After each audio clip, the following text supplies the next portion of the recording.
We're rolling. Welcome back, everyone. This is episode 109 of the Jiu-Jitsu Dummies podcast. It is. It's brought to you by Black Belt Digital Marketing. Anything you need to build your business, on or offline, website design, Google Ads, graphic design, printing, we can help. I say we can help because I own that company. Check us out at Black Belt Digital Marketing on Instagram, on Facebook as well. Check out our website, which is bbdigitalmarketing.com. Okay. Can I tell you something real quick? Our claim to fame. Go ahead. So I had somebody reach out for my jiu-jitsu gym, and they're like, I'm thinking about starting a podcast. They had he used to be like extremely overweight, and he lost a ton of weight, like hundreds of pounds, right? And he just ran the New York Marathon. Okay. And super cool dude. And, he reached out, and he's like, I'm thinking about starting a podcast. Let's set up a lunch or something like that so we could talk about it. I haven't sent you a text yet, but I'm telling you right now, this guy he wants to set up a lunch and talk about an old school text. You actually old school text. A lot of old school stuff happening today. Right. And Throwback Thursday. Yeah, Throwback Thursday, baby. And anyways, what I'm getting to is that I was like, yo, check this out. And I spelled out the website because I hear you say it so much. I was like, BB Digital Marketing. Well, because obviously we get Black Belt. People think they're going to type in Black Belt Digital Marketing, and other people have those domains. It's like some guy in the Middle East actually has one of the domains. So it's BB Digital Marketing. Come to us. So I would say our claim to fame is what we call reputation management, which is usually how people get started with us. Although we do all these other things. Yeah. Most people will get a scan of their business, realize where things are, what they have not been paying attention to, which is usually their Google business profile. Yeah. This is the one that comes up in the map section. People don't know. You have to do things to it for it to get found more. Yeah. You could tell it where your service is, the areas you service. You can put in keywords or services that you offer. You're not a mechanic. People don't even know. You can add images. You can post to it like a social media site. Right. So you can ask questions, frequently ask questions. People just don't know they could do that, and those accounts get found more. So that's our claim to fame. We'll kind of show you where all the bodies are buried with a free online review.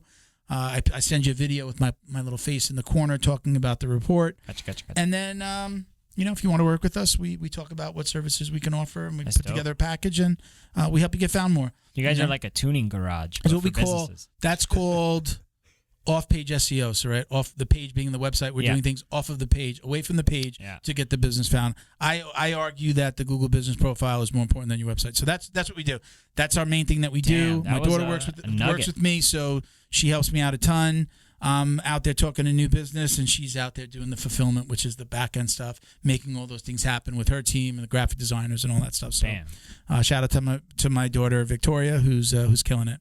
Shout out. My name is Milton Campus. I'm a brown belt training out of South Florida. I train out of Jiu-Jitsu for Life. You sure do. JJ4L. It's the old Fight Sports in Coral Springs. Yeah. Maybe they changed their name. I got Miguel riding shotgun. What's up, guys? Tell them where you train. Oh, man, I train at Henzo Gracie's Weston. Yeah, there you go. Man, yes, you do. I sure do. And then we got people behind the camera. I say that all the time. Got you with your own shit. I love it. Hi. Hello. Welcome, Bo. Thank you for. Hi.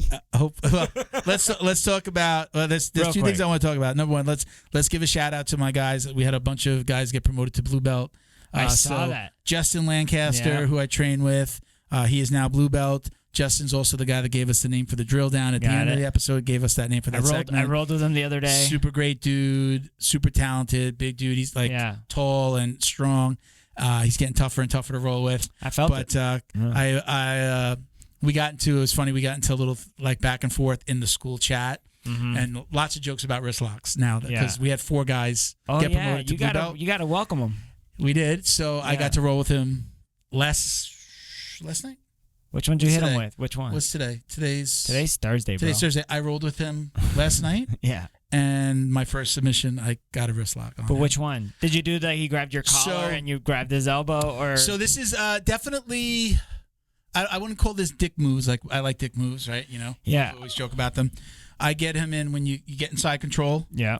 But you can trap their arm under your leg. Oh, okay. So the leg closest to his head. Yeah. The one... his arm that would be pushing my face away. Yeah. I get that arm down and I put it under my shin, and then the wrists. Got to put a lot of weight on it so they can't move it, and then Give him a Bam. little wristy wrist. You know what's my favorite one? So I got him. So we got that out of the way. They were getting the wrist lock. You're and welcome. then I think I caught him with one more. I don't know if I forgot what I caught him in the second time, but welcome to Blue Belt, Justin. There it is. Give And let me wrist just say, I'm sorry. Let me let you say what you're going to say. We had Tommy, Aaron, and shit, I forget this guy's name. I know, Dominator's dad? Yeah. Do you know what his name is? Because I always thought it was Dominator, his son Dominic. Yeah. I thought he was junior. Yeah. I thought he was senior, so I always had his name as Dominic. I think it's like Justin.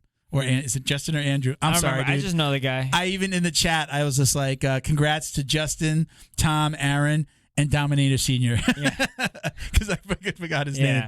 But yeah, so we got four new blue belts. Congrats, guys. Good. And the wrist locks are coming. Yeah. You were gonna say something before. I was gonna say favorite wrist lock is like you pull guard, or you just make sure they end up in your guard, and when they go to stand up, they'll post up under your armpit. Yeah. Just trap that arm under the armpit and grab the elbow. So I love that one from standing. Like if somebody grabs your lapel, you standing, knock the wrist in. Yeah, you could just get behind their elbow, grab their elbow with both hands. I love that one. You don't do that a lot. The last guy I did that on was, you remember Mark? Yeah. Mark Gracie, yeah. Mark Gracie. Mark Gracie. Not a real Gracie, but we called him Mark Gracie. I got him with that once, and he had a fit. And Felipe was there, and Felipe did one of these. What are you doing? And Mark, come on, bro. Mark, I thought he was gonna cry. Yeah. And he was really, really pissed at me for a while. And I was like, dude, I'm sorry, but I had to give it to him. So I don't do that one anymore because he, I pull guard a lot anyway now. So, but Mark could get it, bro. He was mean to me as a white belt. Was he really? Oh, yeah. Yeah? For sure. No, he doesn't train anymore. I know. He doesn't come around. If he's listening to this, we miss you. Yeah, come back, bro. Yeah. Tell me when you get there. So tell me when you're coming back. That's my favorite. That one, and then that one that I talked about with Justin. Yeah. That wrist lock was the very first wrist lock that my first coach taught us. Yeah. And I was a white. He wrist locked the hell out of us. Wrist lock the planet all the time. There was no don't wrist lock white belts. We were, and there's. I don't wrist lock anybody. From the bottom, if you can get that, like you can get these arms. Trap them every once in a while. Like he'd put his weight and just do it. I wrist lock from Americanas. Like if you put your who's Esteban's son? Oh, Adolfo. Yeah. Adolfo, like if you get inside control, if you don't put your forearm, if you get your hand on his hip, chin down. He puts his weight. Yeah. He just shifts his weight. Yeah. And pushes, like he'll let you know it's there. He's not a dick and doesn't like to hit it hard. Yeah. But I like that one. I'm kind of like, you got to really understand like where their arm is. Mm-hmm. He gets me with that a lot. Like he'll just do it a little bit when I roll the thing. Never post your elbow on the mat and put your wrist. Yeah. You'll catch, but you could also kind of catch. That's a dingbat move. Yeah. Yeah. So those are my favorites. So more wrist locks coming, guys. Hey. So were you gonna say something else before? No, I don't think so. Okay. So we said black belt. Don't forget to like, comment, share, and click the subscribe button on YouTube. We really appreciate the support. That was the first thing. You said I got to say two things. The second thing is our studio broke.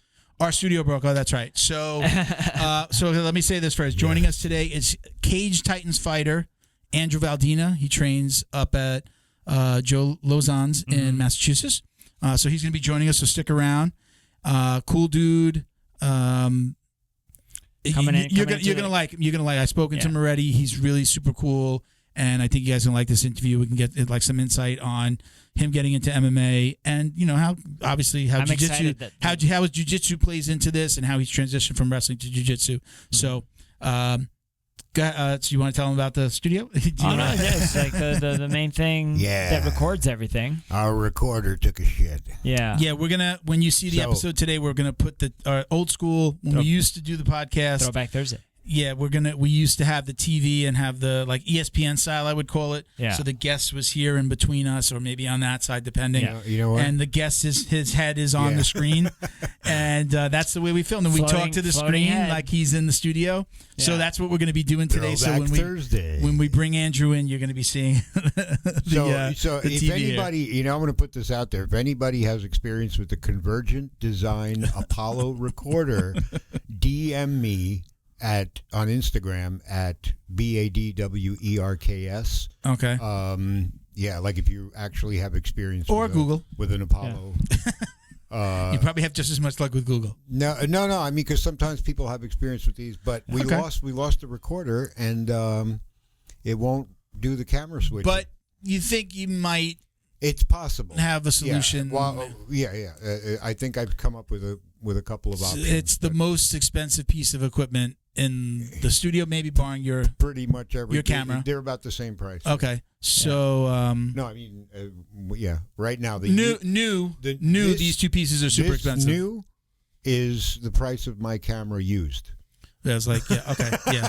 So the answer is no, they're not. Hopefully we got it fixed. But today, again, it's going to be a Throwback Thursday episode where we're going to do it old school. I'm excited. If you're new to the podcast and you didn't see our stuff in the very beginning, this is the way we used to film in the beginning before we went to like a 4-camera setup or 3-camera setup. Yeah. The computer being almost like the 4th camera. Yeah, the if you fourth notice, input. Nothing switched. I've opened up. It'll be the full shot of the. I was saying, studio. I've opened up a thesaurus or two, so an homage, if you will.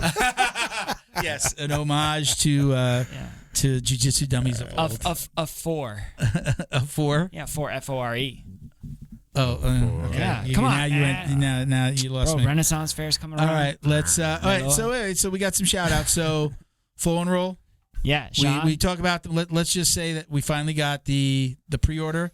We closed out the pre-order. We're just working out the final numbers for the contest. By the time this is out, we've got it ordered. I think it takes like 30 days from the time that we order them, but all the pre-orders will be included. Is the worked out great. Over? Like it was a cool thing. The contest will be over. I want to have them the order in and know that they're on their way before we choose somebody. I'm excited. But if you sent us a receipt, if you purchased from any of our sponsors, we're not taking any more, but we had, we were doing, if you purchase from a sponsor, send us a receipt and we'll put you in a raffle. It'll be $250 worth of gear. I know Neutral Zone, I believe he said he's going to, give us some stuff, which would be cool. We always have them just send it right to them. Maybe we can get BJJ Box to do something. I know Flow and Roll and we're going to put some stuff in too. So it's going to be really cool. It's like not even going to be, it's going to be a swag package. It's going to be a very cool. You're going to get a couple of packages. Yeah, most likely. That's what she said. Like, I want to just send everything directly to them. And yeah, man. Look, we appreciate all the support. Our sponsors, the show. When I post online, I always say you could support us best by supporting our sponsors. That's right. Right. That's like. You support them, they support us. This all works. So support Flow and Roll. Again, thank you to Flow and Roll. Check them out at flow_n_roll. They got amazing custom designs. They did our custom design. I've already got the next one ready. We'll do it as a pre-order, but we'll be able to do it faster. I understand the process now. Sean is super patient, not only with the design through the process. And now I understand, like, we can move it a little bit more quickly. Yeah. Once we do the design and the design is up, then we can run it for 30 days and then put the order in. So I've got the idea. I think we talked about it a little bit. So check them out. Their website's flowandroll.com. Get 20% off with code JJD. And again, look, you want to see what they're all about. I actually like go to their Instagram and just check out all the schools they're working with. I think that is like testimonial. That's their best testimonial, is seeing the schools that they work with. And I know Sean doesn't have any problem with me saying, message some of those schools. Message those schools. I don't think you'll find one school that would say anything bad about anything that he has going on. Do your research. Yeah. So thank you again, Sean. BJJ box. You know what? I was supposed to check the mail. There's probably a box sitting there. My bad. But it'd be cool to we'll open it on the next episode. Yeah. Listen to the end of the show, and we'll tell you who our next guests are. Yeah. So going to be really cool. It's 2 previous guests that are going to be here together, and super popular, old school, new school. We'll just leave it there. But hopefully we'll have the box in the mail. It should be there. So what's the jiu-jitsu box or the BJJ box? It's filled with a bunch of jiu-jitsu swag. It's a monthly subscription. Tape. Yeah, monthly subscription. Right. You get there are a couple of levels. There's tiers. We get the VIP box, which has a T-shirt. He sends us 2, but it has a T-shirt. And then some, like, maybe they've got CBD. They send tape. We have kinesiology tape, finger tapes. It's for the whole spectrum.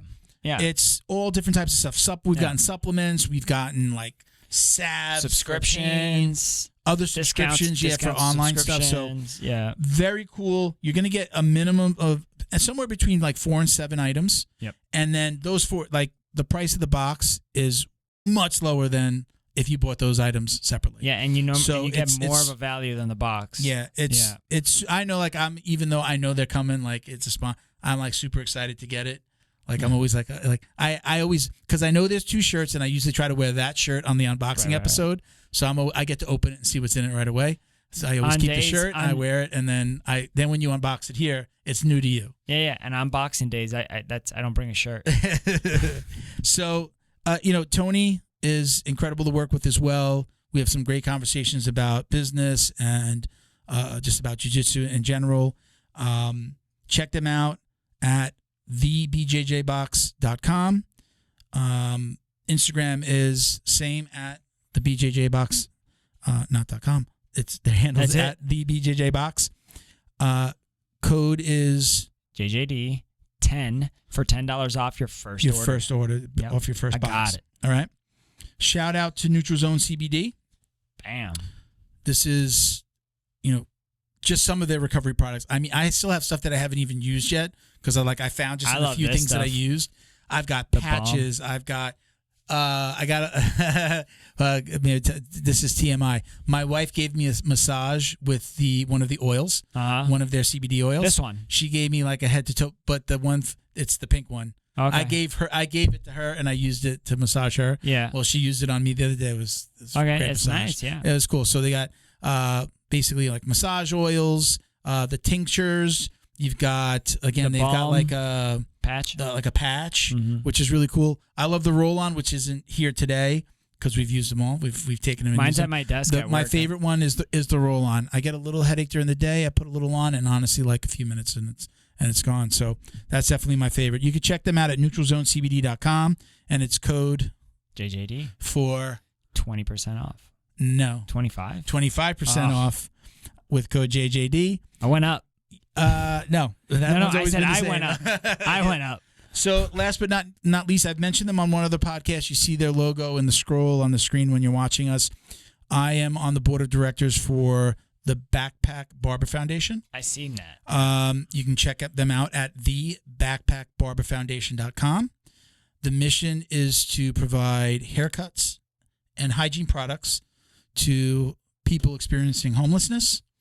But we also, Greg, who started the foundation, Greg Young, he'll go to different organizations, different places, schools, aftercare, and like give haircuts for free. And it's usually like lower income areas. I gotcha. He'll give free haircuts.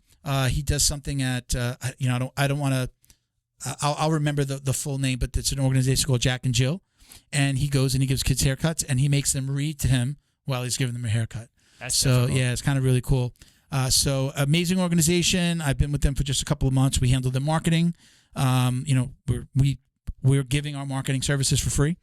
And if you check out the Instagram at the Backpack Barber Foundation, you'll see what we've been doing for them. We're collecting blankets right now. We still have little bouts of chill, especially at night, right? It gets a little cold. Oh, yeah. It's Florida, but it does get cold at night sometimes.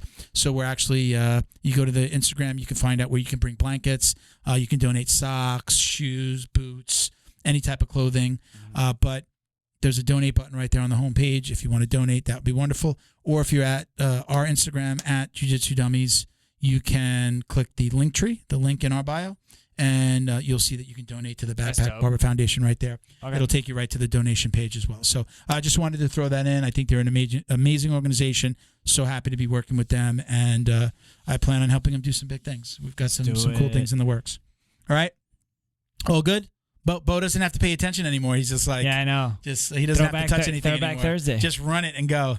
I'm still working because I'm looking up like what can I do to save us from this disaster, from the catastrophic failure of our main piece of equipment. Yeah, seriously. All right, so let's get at. You ready? We lost our thrusters. Are you ready to do this? It's like your balls falling off. You've got to press the button. Are you ready?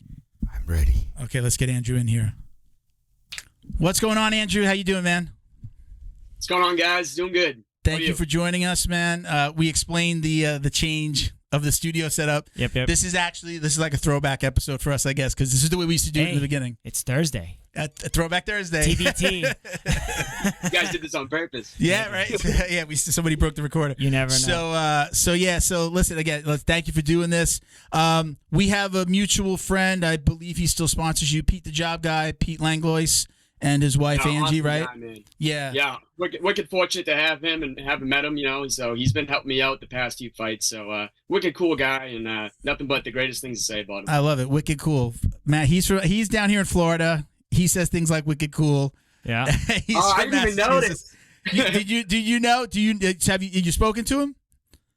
What's that? Have you spoken to him, or is it like his team that you speak to? Oh, I speak to him, yeah, but okay. actually, I never had a talk on the phone yet. I think it's all been through Messenger. So. Okay. Yeah. He's from Boston. He has a segment. So he and I met through a friend. I built his new website. We started talking. Then I started helping him with his podcast. So I help him launch his podcast after he records it. He does a podcast called Pete the Job Guy, or Hard Worker. He spells it wicked hard worker. The E instead of ER, it's -AH, hard worker. Yeah. So that's how I met. He mentioned you, and I said, hey, let's have this kid on. Let me know, give me his info, and here we are. So that's how we met. Talk to us a little bit about how you got into martial arts. We'll start there, and then we'll start talking about this crazy idea of jumping in the cage. Yeah, crazy downplay it, man. So growing up, if we're gonna go real back, I was kind of like the smaller guy growing up. Even these days I'm in the small weight class, right? I'm at 135. So being a small kid growing up, you gotta learn to defend yourself. Like the everyday bullies and shit like that in school, whatever. And I early on I needed to learn how to defend myself. So I had my family, put me through Taekwondo. And at first it was just to see if I like it or not, but then I freaking fell in love with it, man. Just everything about it. I got my black belt through there in high school, and that led right into wrestling due to the fact that I got cut from the JV basketball tryouts. I was not a baller at all, man. I thought I was so good at 5'4", thinking I was going to go places, but didn't end up working out. But it worked out for the better because wrestling's, my newfound love. So I loved that through high school. That went right into college wrestling. And I wrestled 4 years at Bridgewater State. The head coach there, Frank Camisa, he actually corners Joe Lauzon, UFC fighter, UFC legend at this point. Love Lauzon. So, and the gym was probably about 25 minutes away from the college. So I needed to cut weight one night, and all the other gyms were closed. He's like, all right, I'll swing you by Lauzon's. I went there. And just, dude, another thing, it just flooded right into another love. I loved everything that was going on with that gym, from everyone hitting the bag, just the hard rounds I got to see sparring, and just people all trying to get better. And I knew I needed to do something after wrestling was over in college. So that just naturally went into MMA, and that's kind of how I got into it. I have a question about the cutting, because I wrestled in high school too, and that's super. It was a long time ago. And I know a lot of things have changed, but was the collegiate weight cutting mentality on the same level as MMA weight cutting mentality in terms of sophistication when you were there? That's actually a good question, because it's actually very different the way that wrestlers cut and the way that MMA fighters cut. Only due to the fact that wrestlers, they have to cut weight maybe twice a week at some points. They have a meet on Wednesday, they have a meet on Saturday, and that goes every single week for the most part, here and there. But MMA, you have 1 day to weigh in, and you have months to prepare for that in some cases, or a month at most at the minimum. So I think that I took a lot of things from the collegiate level of cutting weight, like how to, intake water load for the days prior and stuff like that, what to eat, what foods will retain water and stuff like that. So that helped me into the MMA scene for cutting weight. But in terms of the way you do it, it's much different, man. I think it's way easier in MMA cutting weight than in wrestling, because you don't have to do it so frequently every week. You mentioned water loading. You saw him drink before, and you said, hey, are you water loading? I've never heard the term water load. No. What does that mean? I'll let you explain. Yeah, I'll let him explain it. No, you're the guest. Go ahead, explain water loading. so hold water on. loading. Before you start, you got to say I am not a medical professional, and I don't recommend you doing this for losing weight. Now you can say I'm not a medical professional. Listen, I've done it a couple times. We'll put the disclaimer on the screen.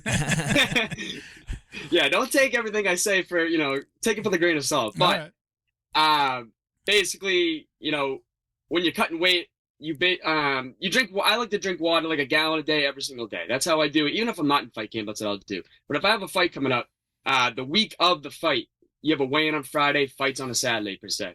I like to drink about maybe like a gallon on a Monday, a gallon and a half Tuesday, 2 gallons Wednesday. Thursday's when you really start to cut it out, and what that does, it kind of flushes everything out of your system. And you're just, filled with water. That's the only thing left you have to cut because you're cutting back all the foods and stuff like that a little bit. I don't know. Is there anything else I'm missing over there? that's about it. Yeah. It's like it actually it shocks your body almost into that's what's left. Yeah. So then when you start, stop giving it water, it starts. When you stop giving, that's when you. Yeah, I think there's also something chemically that happens in your body when you load that much water into you. Yeah. And then you're also avoiding salts, I believe, as well. I wrestled a couple of years in junior high. Yeah. And I used to have to cut, and I used to wrap my stomach and my thighs in saran wrap. Yeah. Put on a couple of sweats and some hoodies, and get in my basement and just ride the bike in front of the TV for there you go. You know what you're doing. Yeah, man. I had the sweatsuit. That's how I cut. And then all day in class, I had a waiver, like permission essentially from my wrestling coach to chew gum in class, and I would chew Bubblicious sour apple gum, and I had a Gatorade bottle, and I wasn't swallowing my spit. I was just spitting it out. And as soon as the flavor went away, stick another one in there. Just nom, nom, nom. Andrew, how much weight are you typically what do you walk around with, and where are you fighting? So I usually walk the heaviest I'll get is 55, and that's if I'm really just after a fight or something, I'm taking some days off and I'm eating whatever the hell I want. But usually it's no heavier than 152, 150, and I fight at 135. But when I'm in camp, it's actually a lot of the time hard to keep the weight on because I work out 2 or 3 times a day every single day, and just the food gets burned so fast. And this fight's actually at 140, so I get to eat a little bit extra. Ooh, catch weight. Normal. Yep, catch weight. So I'm not complaining about that. So I know when I'm working out hard, I'm always so hungry. I eat so much more. Yeah. That's got to be so hard when you're working out. Again, you're working out so hard. You're in the gym, I'm assuming, multiple times a day. And then you got to not eat that, especially that last week when you probably want it the most. Well, that's got to be a major brain fuck, right? I'll be a weirdo about it then, if I'm being honest. The fight week, if I'm cutting out food and stuff like I usually do, I'll look up videos on YouTube of people making foods, eating greasy foods, really? Drinking gallons of Kool-Aid. I'm a weirdo about it, but it helps me get through it. Oh, geez, yeah, man. I used. Well, he's a 135er as well. Are you familiar with Eric Shelton? Used to be in the UFC. He's a cage aggression. It sounds very familiar. Show is it the Showtime? Yeah, Showtime. He's got a nickname, Showtime. Yeah. Shelton. I used to live next to him, and when he would cut before a fight, man, it's just the personality changes. Yeah. We should. I think Andrew. I think I told you we live I would call South Florida the mecca of jiu-jitsu and American. We live. Well, I still live up by American Top Team. So he used to live right by the old American Top Team building. The newer one. Yeah. Oh, the newer one. Yeah. Okay. So they put a facility right there in Coconut Creek, and he used to live right there. So all those fighters they lived in your development. Yeah, right? they lived in so the many development, of those guys. and I think they might have even owned some units because I saw Rosenstrike there. Okay. I saw a lot what's the name of that girl that trades at the Goat Shed now with the red hair? She's bad, dude. She gets a ton of submissions all the time. Yeah. But anyways, I would see her walking around with her dog. Yeah. That's mint. Yeah. It was neat for me. I was because I'm fanboying out. Miguel's a super fan. Yeah, over here, I'd walk out. I'd be like, yeah. All of a sudden, you're buying a dog now, and you want to walk your dog too. Yeah, his wife loved that. Nah. Yeah, well, she loved all those shirtless. So, anyways, I befriended a couple of them. Eric and I became good friends. We're still good friends. Shout out, Eric. What's up, buddy? And So like one day, like, you know, we'd go to the pool or whatever, and he'd invite all the guys from ATT. And I'm like at the pool with my kids and my wife, and they're all like shirtless 6-packs, and I'm like, all right. Tell me, you said something about your kids, like, Daddy, how come he looks like this? Yeah, my kids be like, they look like. I'd be like, hey man, that's not my job. You know what I mean? Like, I don't gotta. Thank you to Feito IT and AV, specializing in commercial and residential automation, security cameras, CCTV, POS, and more. Check them out at feitoitav.com or call 305-428-2515 and let them know the dummy sent you. Thank you to Neutral Zone CBD, a combat family-owned company that supports athletes and the people who love them. Neutral Zone strives to deliver clean CBD products for sports recovery in gummies, lotions, balms, roll-ons, and more. After a competition, a hard rolling session, or a tough day on the job, Neutral Zone has a product designed to help you reduce inflammation, increase cell rejuvenation, and may even help with aging joints. Visit neutralzonecbd.com and get 25% off your order with code JJD. And follow them on Instagram too, at MyNeutralZone. Jiu-Jitsu's favorite monthly subscription box has now joined the Jiu-Jitsu Dummies podcast. The BJJ box is delivered to your door filled with premium jiu-jitsu and grappling apparel, equipment, supplements, supplies, snacks, and more. The crew at the BJJ box find the best in the world of jiu-jitsu and guarantee every box to be worth more than the cost. Each box includes 4 to 7 items you're going to love. Visit thebjjbox.com and use code JJD10 to get $10 off your very first box. And give them a follow on Instagram at TheBJJBox. Special thank you to the crew over at Flow and Roll for all their support. Flow and Roll is renowned for their incredible no-gi rash guards, shorts, and leggings. Flow and Roll has quickly become the premier custom apparel provider for academies big and small throughout the United States. Reach out today to discuss your custom order and ask about their incredible pre-order program. You can send an email to flowandroll@gmail.com or visit their Instagram at flow_n_roll and shoot them a direct message. And yes, they can create an awesome custom gi for your academy as well. Visit flowandroll.com to check out their awesome designs, and while you're there, pick up a Jiu-Jitsu Dummy signature tee exclusively at flowandroll.com. And remember, you'll get 20% off your purchase of t-shirts, rash guards, or gis with code JJD. Andrew, you mentioned he's probably one of my favorite fighters. I remember seeing him on The Ultimate Fighter. You mentioned Joe Lauzon. Is that his main academy? Is that his like HQ essentially, where you train? Yep, Lauzon MMA. It's in Raynham, Massachusetts. Okay.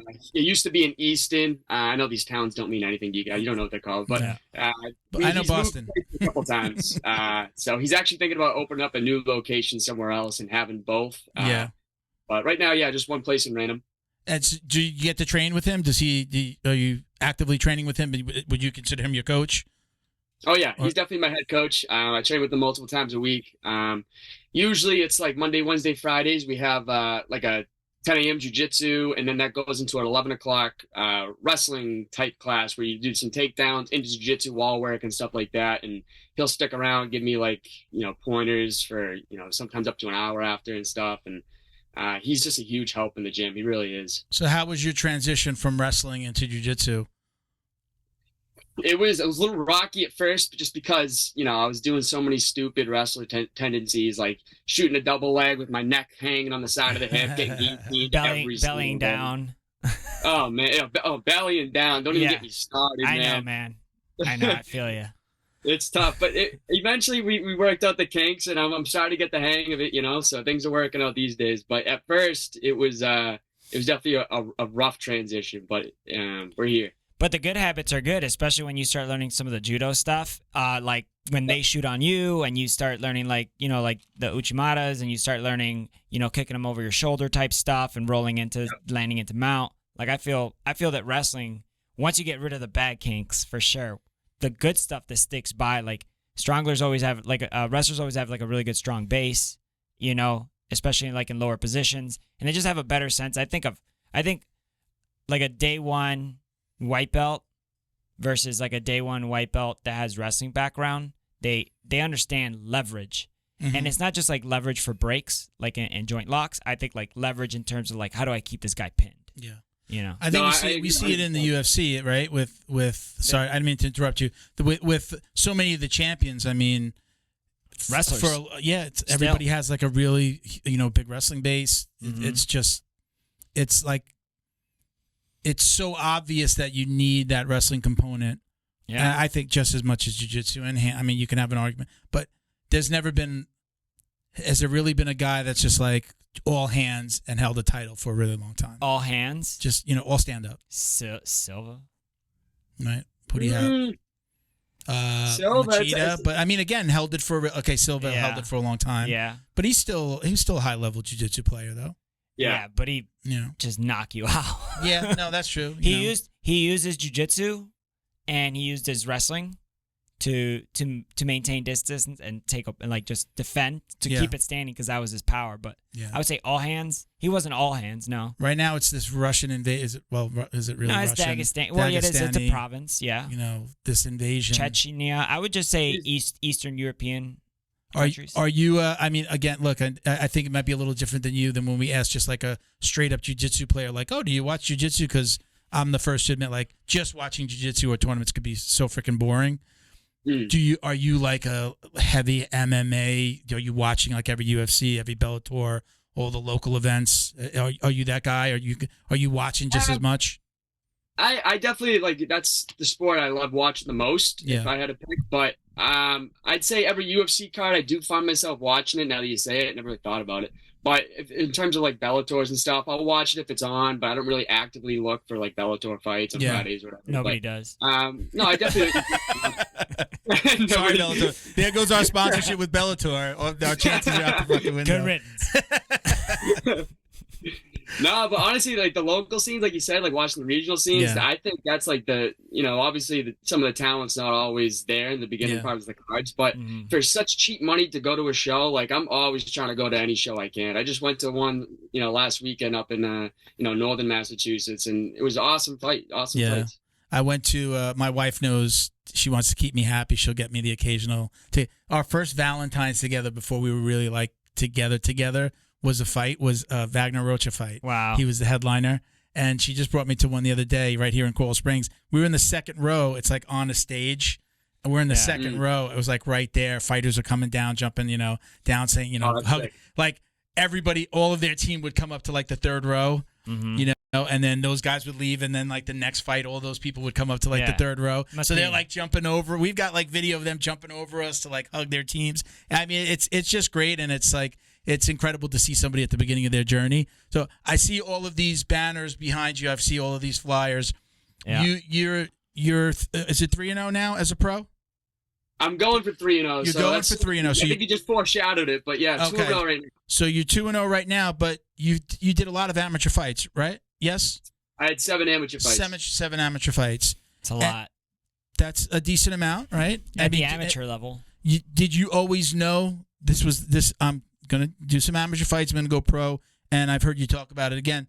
You want to go all the way with this. This isn't like, I took a couple of fights and let's see how it goes. There's a plan here. Yes. 100%. This is my one true love in this world, man. Like if I couldn't do it, I'd be a little depressed. Not gonna lie. After wrestling, like I was in a low point because I didn't know what I should do after. But then Lauzon, like we said earlier. But yeah. There's a plan. I can't wait to, see where it takes me. Obviously, I have big aspirations, and I want to get to the peak of the sport, to the highest of highs, But I'm at the same time, man, like one of my favorite song quotes, it says, like, if it gets me nowhere, I'll go there proud. Like, as much as I really want to get to the highest of highs, I'm so happy fighting. I just love the sport. I'm so passionate about it. And regardless of where it takes me, I'm enjoying this journey. So it's an industry. I mean, I think you got a lot of avenues no matter what happens.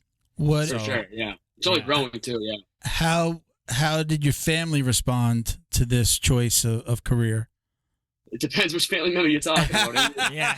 But let me just say, I'm sure that your mom and your dad have two different opinions. Yeah, my dad is like so obsessed with it. He's like living through me. He loves it. And my mom, she's come around finally. She actually, she's always gone to all my fights. I can't, thank them all enough. All of my family members are, for that matter. But my mom at first hated it. She's like, Andrew, you know what? I'm gonna jump over the cage and I'm gonna, so she was a little messed up about it at first, but she came around. So, was your dad a fight fan before, or is he a fight fan now that you're fighting? He was a fight fan before, but it's only grown since I started. He loves it. Yeah. Yeah. He's always trying to get. He's like, now everybody at Cage Titans at the venue, like they all know him. They go up to him, so he loves everything that comes with it too. So that's cool. Nice. That's cool. He's getting the red carpet rolled. Yeah, man. He really does. He like the promoter like grants him early entry into the venue now too. It's crazy. Is Cage Titans one of the promotions that's like an affiliate of the UFC? Because I know they own so many.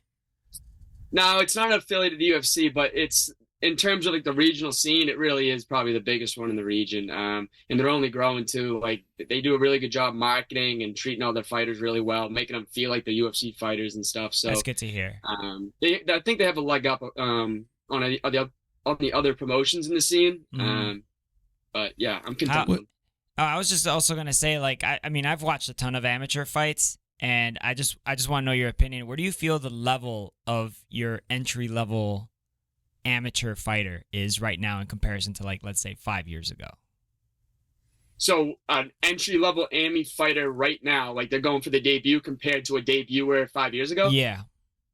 Yeah, it's unreal. Like the sport is ever evolving. Like I'll even put an example right now. We have this kid Drew Arpin.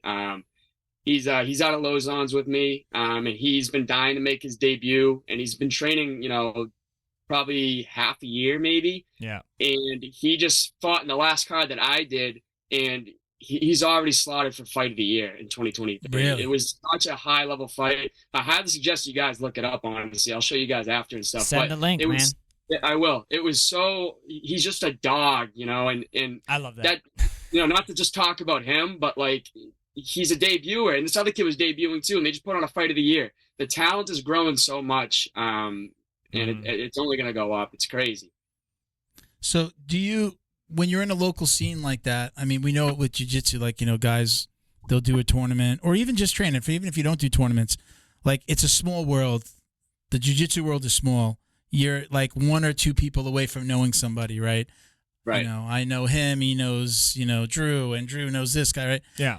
Do you wind up in a position where you're fighting people that you train with a lot? I would assume so. Do you have to fight like friends every once in a while? To be honest, I haven't fought a friend yet, and I'm kind of happy about it. But I also say I've had some awkward situations sometimes, like in the back room in these regional scenes. You're warming up with all these different people. Half the fighters of the night are in your side of the locker room, and the other half from the other side of the locker room. They separate the blue and the red corner. Is that what they do? Exactly. They separate the blue and the red corners, and there's these 35ers. Pro that I'm warming up around, and we kind of like we just kind of like walk by each other and like grill, give a little head nod, but like because we know we can't be too friendly at this point because you never know what's going to happen. We might be able to fight each other, but I'm the type of guy where I have a whole new view on this. Everybody has that type of mindset, but I've been breaking it this past year or so by saying like New England MMA shouldn't have to fight New England MMA fighters. I mean, obviously that will happen, and if the rankings align where you need to fight somebody for a belt, then so be it, whatever. But I think in this early stage where I'm 2-0, the guy that I was just talking about in the locker room, he's now 2-1. He just lost that last one, unfortunately. But all these up and comers, why don't we just build each other up, cross train together, and we'll fight all these out of staters that bring the talent too. So I mean that winds up being on the organization though, right? And their capacity to bring outside talent. To bring outside talent in. If you're going to bring outside talent in, it's like that you got to put them up. You got to pay them maybe a little bit more to come in, or pay for give them a per diem, pay for their lodging, right? I mean, I think that's why it is a regional thing, right? I also think that's a really good idea because that's really attractive because now you have all these New England fans that are New England fans and fight fans. And now they could just unanimously just vote for their guys. Yeah. And girls, whatever. But I mean, that's the nature of it. Like Cage Titans, and then I'm sure there's like a bigger regional organization, and then you get to the Bellators and to the UFCs, and like you said, they're picking up these smaller organizations. Yeah. I have a similar, I think even Sean from Flow and Roll said it. He's like, I want to host tournaments between jiu-jitsu gyms. So it's like my gym, your gym. We pick weight classes. and then we have the opponents go, and it's like, I know you hate when I do this, but I just spoke to him last week, and like we're bouncing some idea. You know, kind of the back end of what we've talked about, and what we'd like to do for jiu-jitsu. It's not exactly there, but I get it. Yeah, it's a little bit about creating a regional scene in that regard, but giving people a place to come do tournaments or to put on. But I'm even about like Gracie Baja versus fight sports or whatever. You know what I mean? Like, yeah, I mean, like the UFC did that, right? They did the Black Zillions versus American Top Team, like that, right? like the Paul Harris type style stuff. I like that. How do you feel about something like that? I mean, I know it's just like just put on your, just like imagine, would you do a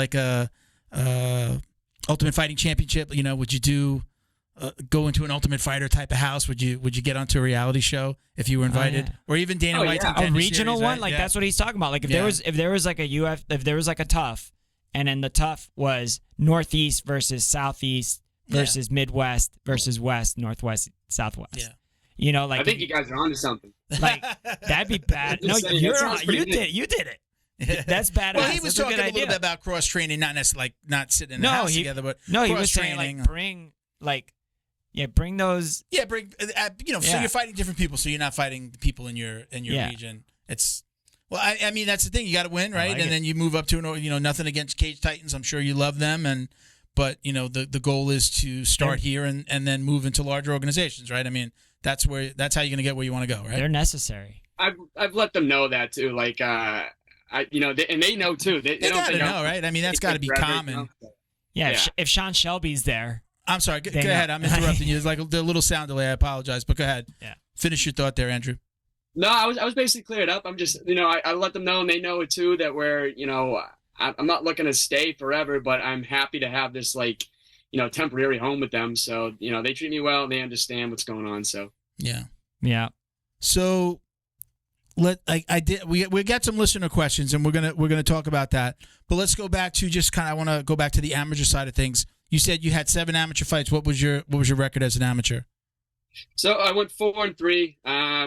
But those 3 losses, man, the first loss was my debut, and that's I didn't even really know exactly what I was getting into at that point. Honestly, I was fighting for the wrong reasons and shit like that.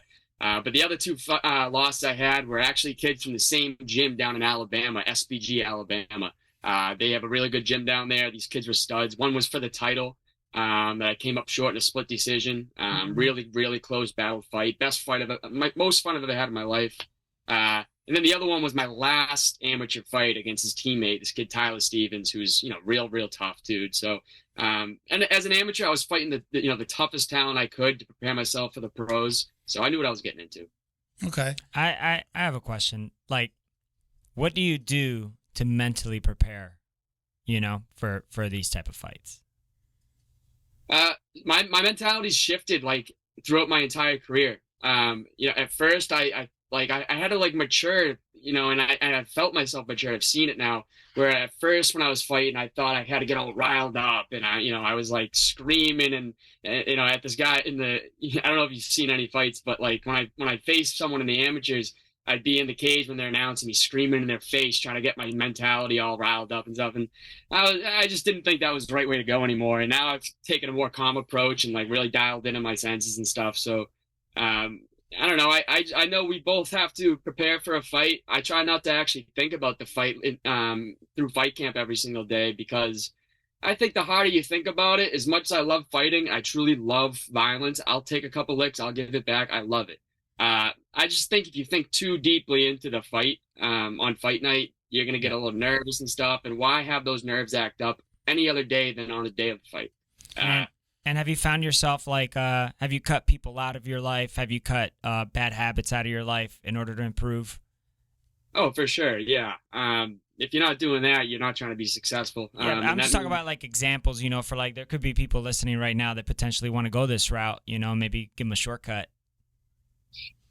I think that also has to be adjusted to your goals, though. My goal is to be the best of the best, so I had to adjust my day-to-day life in order to do that. Some people only want to get in there for an experiment type thing, and they'll go back to the ways they have.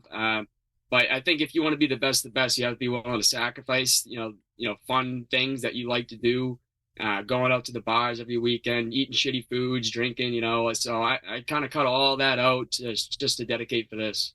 You said before you were fighting for the wrong reasons. You said that first fight. What was that wrong reason, and what was the right reason now? Or what is the right reason right now? So the wrong reason was my first fight, man. Like I just, I saw I heard the crowd. I walked out to the song "All the Lights" with Kanye West. So like even the song was symbolic of the bad mentality to have. And I was just, if you see me walking out on YouTube, man, for that fight, I'm just smiling at the crowd, like thinking like I'm the man, whatever. And I can't wait to knock this kid out in front of all my people and have them think I'm the man. Like it was just bad mentality, and it was an immature mindset to have. And I think everything happens for a reason, though, and I learned from that very hard. I'm a huge believer in that, and I like that you said that. I know, like, as a business owner, I've had that, like, I want to prove people wrong, or I'm going to do this, and I'm going to shove it in their face. Look, I was able to do it. And now I do it for me, man. I do it for me. I have a new, my daughter's working for me, so, like, my goal is to, like, build this company for her now. And in the beginning, awesome. It was a little bit more like, I'm going to do this. It helped me do the podcast more, but at the same time, it was like, yeah, fuck my old bosses. I'm going to show them I don't need them, right? And then that stopped, and it's less weight. You carry less weight when you're doing it for yourself or your family. There's a bigger goal than, like you said, all of the lights, all right, Than that, like, oh, I'm here for the spotlight. And I'm like, the podcast. I mean, we never even did the podcast. The podcast was like sitting around drinking beers with friends, going, we should record this, man. This would be so cool if we were. We used to have one of our first co-hosts was Junior Vega, and he was a black belt at that point. Maybe brown. He had just gotten his black. Still a black belt. Yeah. Well, I mean, he had just gotten his black belt around that time. And he used to just tell us these stories of, like, he was, kind of the Cyborg and Wagner days when those guys were just training and coming up, and they used to call themselves the Avengers, something like that. So he was trained with them during those times. And the stories that he would tell, I would just be like, man, I wish we could have recorded that. We were like probably never going to have that exact conversation again. And it turned into this. It was never for anybody else. I think that's why this is the most fun for me, is because this was never for anybody else. This was just for me. And I hope that my friends that did it with me had fun, and they could look back on this and be like, that was so cool. And then see a guy like you, like in 2 years, you're fighting in the UFC, be like, we had that dude on the, we had that guy on the podcast. That's so fucking cool. Like, that's why we do, like, because it's fun. I guess this is like the most fun thing I do. That's just, if it works, it works. If it doesn't. Yeah, but we're doing it for the right reasons. I had somebody tell me I had like, I left a job, and I was pretty upset about it. And somebody told me, he's like, hey man, well, one person's holding a grudge, the other one's out there dancing. So yeah, for real. So that's like the mentality. Me now, I'm just like we walked in, Andrew. I had to text you, like, the main part of the podcast, the equipment goes, and I swear to God, I said I had a pretty tough couple of weeks just with work, life, Valentine's Day I just went to South Carolina, so like it's been so hectic that I was just like, it didn't even faze me. I'm like, all right, we'll figure it out. Old school. Let's go old school. We filmed without this thing before. We don't have to stop. We don't have to call Andrew and tell him we can't do it. It just didn't faze me. That. I feel I'm in a good place with that. It's just like, listen, life is throwing a lot worse at me than a piece of equipment going, we'll figure it out. Can always be worse, right? Yeah. Yeah, man. And as I'm a huge fight fan, and as a fighter, I'm sure it's even worse for you. Like, there's things that I've heard of things happening, like you pop a rib or you twist an ankle, like 2 days before or whatever. Not even fighting sometimes, I've had that makes me. I want to know about. I was thinking about this. How do you deal with, like, loss? Does that? I can look back. After everything I just said, there is time within jiu-jitsu. I could look back on, like, losing in a tournament, or like somebody beating me in the gym that shouldn't have. Yeah. And like it bothers me, but like when it creeps up, it creeps its evil little head. And that didn't I guess happen. It's like the devil on the left shoulder, right? The devil's like on the left. Like that, he pops his head out, and I got to be like, it doesn't mean anything. Yeah. That was so long, it doesn't mean anything. And on How top do you of that, deal with loss? And on top of that, in front of hundreds of people. Yeah, or thousands, right? Yeah. How do you deal with those kind of losses? Do you carry them with you, or are you able to be like, like we say in jiu-jitsu, you don't lose, you learn? So yeah, I mean, all that, if you don't, you either win or you learn, right? But I look at losses as it's so stereotypical to say whatever, but it's just huge learning lessons. Obviously, if I ever take a loss like I did in the Amis, I'm gonna spend a day or two and just be depressed as hell, and just cry a little bit or whatever. But I use it as fuel. I really do. I'm not just someone that says that. I remember the feeling of losing. I remember the feeling of being outside of the venue the next morning and like, wow. That just happened to me. Like I just put all this work in and I came up short like that. Like that sucks. But I use it to fuel me, and I use it to come back like a so much stronger me. And I actually take pride in that. When I look back in my Amy career, every loss I had, I've never lost twice in a row. I've always come back strong, ready to come back like a whole new version of the Gladiator, right? And yeah, it just fueled the fire. What would you be doing if you weren't fighting? If I wasn't fighting, I went to school at Bridgewater State. I got a degree in marketing, management with a marketing concentration. So no wonder you got so many sponsors. See what I tell you? The marketing background helps, right? A lot of people say like, "Oh, why aren't you using your degree?" But I do use my degree every day. I really do. I use the marketing lessons I learned and stuff and implement it. But anyway, if I wasn't fighting, I'd probably be doing something like that. Or if I say I stopped fighting right now, say something awful happened, I don't even want to say it, but I had to stop fighting right now, I'd try to get into some type of coaching gig, or I love the sport so much where I think I need to stay in it, whether it's low level like personal training every single day or something, or coaching classes at the gym. I don't think I'd be content if I took myself completely out of this. Yeah. What about cornering? I'd love the corner. Yeah. I've only got the corner once so far. My teammate Joe Poyer, he won the title actually in New York, but that was an awesome time. Hey, I've been in competitions, definitely not at your level and definitely not doing what you're doing, but I've competed, in jiu-jitsu and in wrestling, and I've had, other things where I've had to compete. And to me, I've always had the mentality of like, your coach knows you, right? Knows how fast you could run, right? And they're essentially outside looking in. How much value do you give your coach when they're cornering you in a position in a fight? Like what makes you do what they tell you to do, and what makes you not do what they tell you to do? So I'm very picky about my corners, and I'm fortunate enough to where I put all my trust. I actually thought about this today, not like corners, but my coaches. I put all my trust, like 100% of it, into my coaches and my corners. I trust them to be able to give me the right moves I need to do in a fight, and it's almost like this little superpower that fighters have, where, or maybe even experience in jiu-jitsu competition, when everyone's yelling and screaming, you can almost dial in on a single voice, right? And I hear my coaches over all these thousands of people screaming and shit. It's crazy, and I put all my trust into it. If I didn't trust them, they wouldn't be cornering me. Yeah. So do you wake up?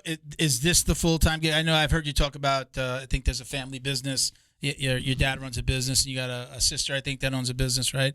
But do you work with your dad still? Yeah, my dad. He has it's like a side gig in the summertime. It's a party time rental. It's a party rental business. He rents out tables, chairs, big party tents.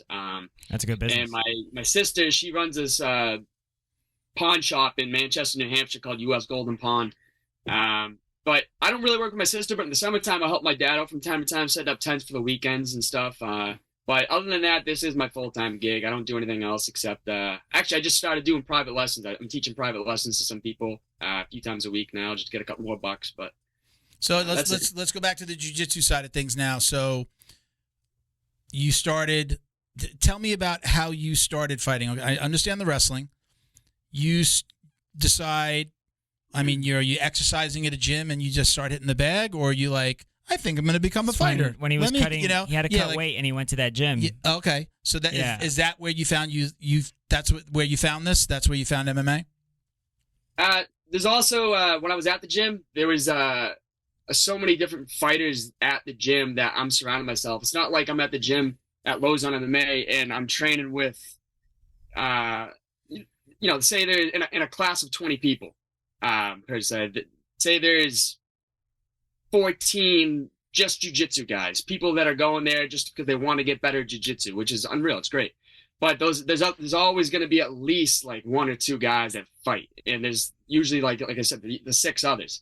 And surrounding myself with them on a day-to-day basis, seeing them get ready for their fights, it's almost an addiction where, like, okay, I need to do this. I need to put myself to that next level and grind where they're grinding and, and chase that. So, and there was actually one kid in particular, this kid, Randy Costa. He actually trains down in Florida now these days. He was at, what the heck's the gym, Dan? I can't think of it right now, but he's training down in Florida. He used to come to Lauzon's, though. That's where he started out, and me and him were like boys. He went to the same college as me, and he basically guided me in my early stages of my MMA career. How soon were you doing jiu-jitsu after you found that gym? Was it right away? Right away. I knew I needed to, get those floodgates open and just start doing jiu-jitsu every single day just to, implement that. And how do you feel your jiu-jitsu game's improved now since you started from the wrestling to now? Is it a couple years?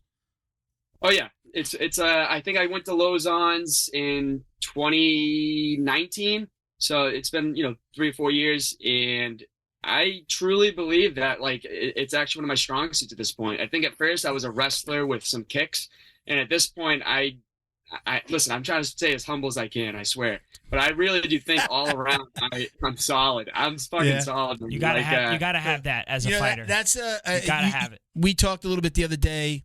A lot of MMA guys just don't do belts. They don't put on the gi. But there's still kind of a level. I mean, if you're training, how often were you training in the beginning? Was it like immediately, okay, 5 days a week, 6 days a week, every day? Were you training right away? Did you know this is what you were going to do?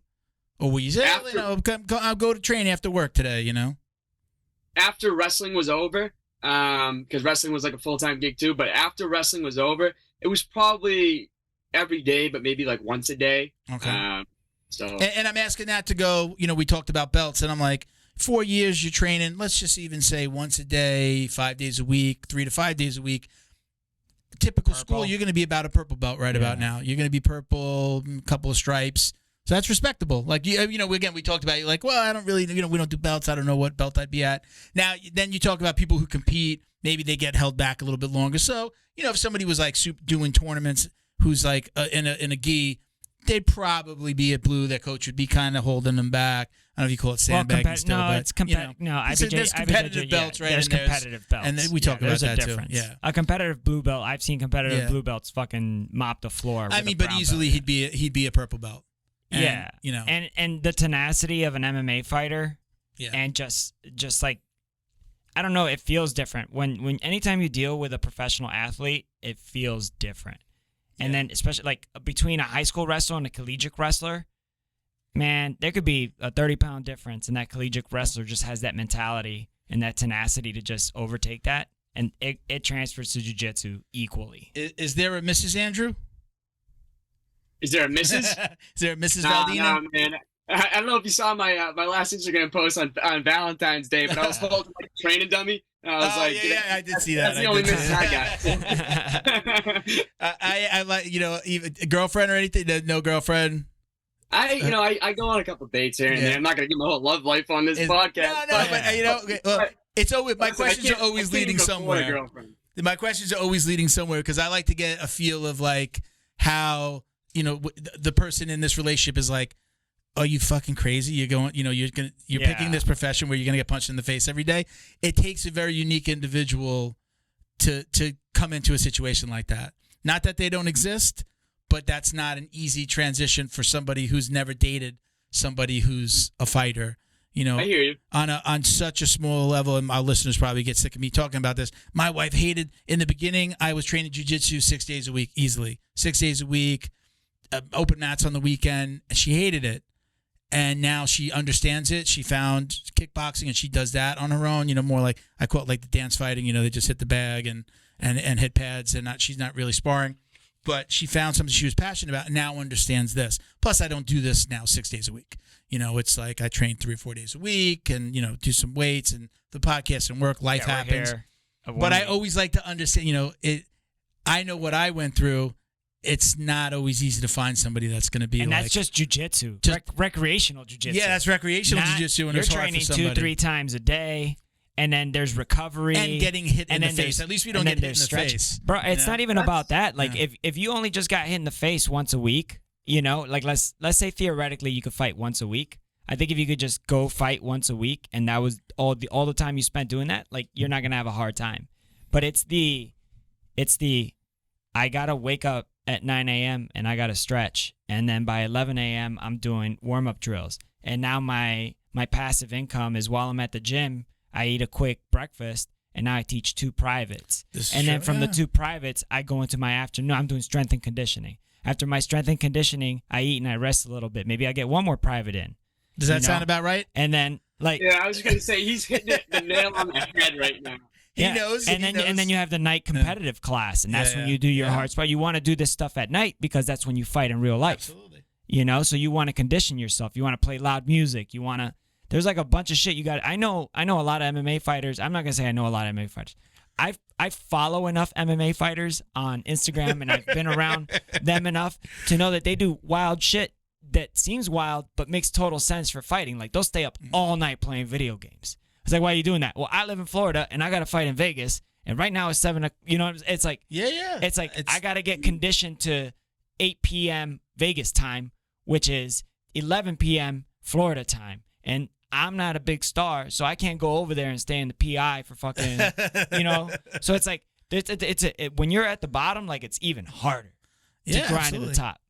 You know, so I would say it'd be pretty difficult to date. Thank you for answering that, Miguel. He killed it. That was It's about right. So we actually got some listener questions that we're going to get into, Andrew. And I'm going to preface this with, some people commented, right? And then some people sent me messages. Okay. I don't know if 1 or 2 of these are guys that you fought, might be fighting, or even maybe. Who's the guy that you're fighting that's coming up? What's his name? I'm fighting this kid, Michael Taylor. Michael Taylor. I don't think any of these are from Michael Taylor. So I wish there was. So this first one, no, because like I look at the tone a lot of times, like when we put out the questions post, somebody might come in and try to be a dick. But I'm going to ask this first one and understand I'm reading what they said. So this is it's just Tony. It's just Tony J. Buddy. Oh, he's your buddy. Okay. He says, ask Valdina, the ballerina, how many rounds he expects this next fight to go. And explain the ballerina part. Yeah, I bet you got a real kick out of that one. But anyway, he's a good shit. He's actually one of my he's on one of my sponsors. This company, Word of Honey, just starting it up. Okay. But anyway, to answer his question, I'm pretty infamous for giving my predictions leading up to fights, and I've been pretty spot on lately. But I gave a prediction earlier on an Instagram Live with Cage Titans, actually, and I said that I am going to finish them. I'm pretty vague at this point. I usually dial in my prediction closer to fight night, and I don't know how that works, but the closer I get to fight night, I almost have this little insight like my goddamn genie. And I think I'm going to finish him. It's not going to go longer than 2 rounds. That's all I can say right now. Okay. Submission finish? Oh, you said no more. Okay, I'm not going to press. Do you use like visualization? Do you meditate? Because usually people that do that, they wind up kind of doing what you just said, is like I kind of dial it in. What is there something about what you do that helps dial it in, or is it just no? I kind of feel it. I kind of just feel it. I mean, the stuff that I work and it comes to match up with the opponent that I'm fighting and their style. Okay, that makes sense. So that's kind of where it comes from. All right. So if Tony, his name is Tony. Tony, yeah. Tony, he's got to listen to the podcast, and then we might give him a T-shirt or a mug. All right. Okay, so we got choose the Dan mug. Walsh MMA. You know this guy? Yep. Okay. He's. I think we kind of touched on this a little bit, but what's the biggest evolution you've seen in your jiu-jitsu over just the last year? That's a good question. That's actually a teammate of mine at Lauzon's. He's a good kid. Biggest evolution in my own jiu-jitsu in the past year, I would say. So I've been working with this kid, Carlos Lazoya. This is kind of more of a specific answer, but there's this kid, Carlos Lazoya. He's a really good black belt. He's a collegiate wrestler, high level, really just a stud all around. And he's a small guy too. And I've been rolling with him so often this past year because I just met him. He just came to Lauzon's. And he's been showing me the style of jiu-jitsu where, like, instead of these stupid, like, early novice type of mistakes where I'm just being a spaz, moving around all the time, he likes to slow cook his opponents, right? So we're like, I love it. You really make them feel your weight, and you stay on top and get them tired by doing such little movements. So I'm being my efficiency. I'd say my efficiency to keep it short is the biggest evolution. You just described my jiu-jitsu. Yeah, and the way my that's coach teaches jiu-jitsu. That's old man jiu-jitsu. I like cook my opponent. That's cooking him. Yeah, so that's a lot of leg dragging, shoulder pressure.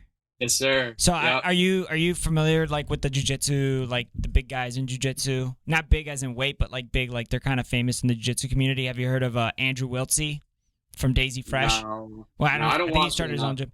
So I would recommend. Right, okay. to look up Andrew Wiltsey. He's the only BJJ player that's sponsored by a food place. Panda Express. Because every time, and this dude wins worlds, this dude wins everything. And he loves them. But he basically stalked them into getting a sponsorship. He submitted them into sponsoring him because he got so many people in the jiu-jitsu community to just be like, bug them. I contributed. But anyways, I would suggest look into Andrew Wiltsey, and he has a very almost MMA focus. He's a takedown guy. He's submission hunting. When it comes to guard passing, it's called the buzzsaw system. Like, I mean, he does not stop. But in terms of that pressure, that shoulder pressure, he has a very good shoulder pressure technique. So I'm just throwing that out there. That's a Gordon Ryan thing too. Like if you said if he's lazy. I like the slow cook him. I like that. Yeah, lazy. He's lazy. Yeah. Gordon Ryan's literally the laziest. Yeah. I get it. I look him up. Yeah. Look up Andrew Wiltsey. You could just tell me I'm retarded. My profile's public. You can just go ahead and send me a DM. So we actually got a question from Cage Titans. They said, "What is it like to fight in Cage Titans?" So of course I asked that, right? Self-promotion here. Real creative, Cage Titans. Awful. It's the worst experience. No. Cage Titans, this is me being completely honest. I'm not trying to butter up for them, but I've said it in multiple podcasts where they just do it right compared to other regional scenes. Like I said earlier, we're touching upon that a little bit, where they just treat us all like the highest level of UFC fighters by, giving us our own gear in the locker room to walk into the locker room and receive. They give us all, fight banners that we can promote ourselves on social media. I just think it's the right promotion to choose if you really want to get yourself to that next level, just because they have such big reach and they can reach such a large audience compared to these other promotions. So I'm so happy and lucky that this is my first organization I fought for, and I've been sticking with them, and until whatever promotion's next. Sorry, our emergency phone things are going off. Somebody just got kidnapped. Uh-oh. That's not funny. No, well, I mean, it's an Amber Alert. So somebody just got kidnapped. It's the worst. Right? Do you see? Are you familiar with like One Championship right? So, would you travel to Asia to fight? Do you want to stay in the U.S.? I mean, is it? I'm going to say it this way: we interviewed somebody who had turned down a Bellator contract because he was waiting for the UFC, and then he got onto Dana White's Contender series. I won't say the name, and he didn't get on. Not to say that he'll never get on, but is it, in your opinion, would you kind of like take the best first offer, take the first offer period? Yeah. Are you waiting for the best offer? Like, do you think about those kind of things on a daily basis, or as fights are coming up? I do. I actually think about that a lot. And there's so many different avenues you can take in the sport where, again, it depends on your goals, whatever. But even if you want to get to the best of the best, talent-wise, any of these organizations will do its justice. I mean, regardless if it's quote unquote UFC, where everyone puts that as like the number one, and maybe it is, it probably is. But my goal in particular is not to be getting into the UFC. My goal is to be the best of the best in the world. And regardless of what promotion that is, I'm going to pursue it as hard as I can. Yeah, you'll be the best. And my coaches might get mad at me for this, depending on which one you ask. But I've almost said to myself where, like, I'm not taking anything away from my opponents at all. But as an amateur, I'm going to get to my point, I promise. But as an amateur, I fought really tough people to prepare myself for the pros. Now as a professional, Some people take the approach of taking like the hard fight right off the bat, your debut and your pro. Like that's, if I'm going to get somewhere, let me fight the toughest of the tough, or else I'm never going to make it. That works for some people. But for me, what I did was fight tough people, the pros. And now I'm kind of just resetting a little bit and taking some fights that kind of build the record a little bit. But these guys are still tough. They show up anywhere, anytime. The UFC's doing that. Yeah, I mean, look at Sean O'Malley. Like, they fed that dude cans for fucking 3-4 fights. They were tough, but like for his skill level. Sean O'Malley, say what you want about him. I think that's the smartest way to do it, because I agree. He built himself to be prepared for these tough people. Yeah. So what I'm getting at is, if I got a UFC offer after this next fight, I'd probably turn it down. I mean, I probably would, because my goal isn't to get to the UFC. It's to be ready for the UFC. And when I'm there is to keep excelling. Yeah, you don't want to. You don't want to get that call. They do that a lot at the UFC. Especially they do it like if somebody 2-fight contract, and or they, hey, listen, when somebody dropped out, do you want to fight? You get that call. Maybe it's the last minute. You're prepared, but you maybe not. You might be physically prepared, but maybe not mentally prepared to take a fight in the UFC 3 days later, a week later, whatever it may be. Right. I mean, would you take that again? So we're talking about contract and we're talking about a fight. Would you take a last minute fight? And if Bellator or UFC called you up and said, "Hey, listen, we got this opening. Somebody dropped out. Would you take it?" Yeah, that's a different story. If it's a last minute replacement and they need somebody, luckily I stay ready all the time, and I 100% would take that. I think you'd be a fool not to. Yeah, you hear that? Yeah. And I mean, I think the UFC, for all the complaints that you hear from fighters, we don't know. We hear it from them, but I can probably say that every fighter that I've seen that has taken a last minute fight, the UFC always gives them another shot. Yeah. If you come in and you lost a last minute fight and you performed well, even if you performed okay, they almost always give that guy another shot. Yep. They give him a shot and they give him time, and like it's just like, thank you for doing that, thank you for filling in. For sure. Now we're going to give you another fight. That's the appropriate. I mean, I would definitely take it. I mean, I know, Juan turned down that Bellator contract. Yep. Juan Puerta, we had him on the show. He talked about he turned down a Bellator contract. He won the Contender Series fight. And then he won it. Then years later, he finally gets a shot with the UFC, which is the Contender Series. He wins, but doesn't didn't get get the contract. Yeah. So, and I mean, I have my own opinions about that, but it's like, I think in the UFC, not only do you have to be a good fighter, you also have to be a good interview, and you also have to be a showman. So it's like you have to prepare for quite a bit. What do you think about that, Andrew? Do you feel that that's correct? I do, and I think the UFC, obviously, it's a fighting organization, but I have friends that are gone into the Contender Series, like you said, and they've experienced the PI and all this different stuff, the employees, and I even have Joe Lauzon, who's been in the UFC for who knows how long, where it's a friggin' marketing department. It really is. That's exactly what the UFC is.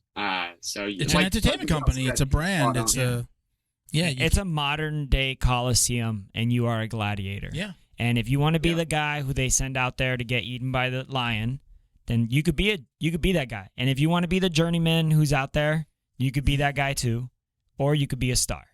And is Lauzon still he fought like last year, right? He fought in 2022, right? He's still part of the UFC. I think it might have been 2021 where he fought Jonathan Pierce and he beat him in at UFC Boston. Actually, he was freaking sick at the guy. Yeah. But he was supposed to fight Donald Cerrone, but that got pulled out. Like Cowboy pulled out, and then Joe had to pull out because of a knee injury, so it never happened. Yeah. Always one of my favorite fighters. I mean, I remember him Cerrone? from Lauzon. Oh, Lauzon, yeah. I remember seeing him in the house on Ultimate Fighter, and then it's like when he's like a staple. There's a certain attachment that you have when I watched probably the first 10 season, and then I kind of faded away. Life, life just gets in the way. But like I watched, I watched so many of those seasons. And I think you become attached over the years. Like oh man, he was in the fighters. Like you automatically have this connection to them, and you root for them.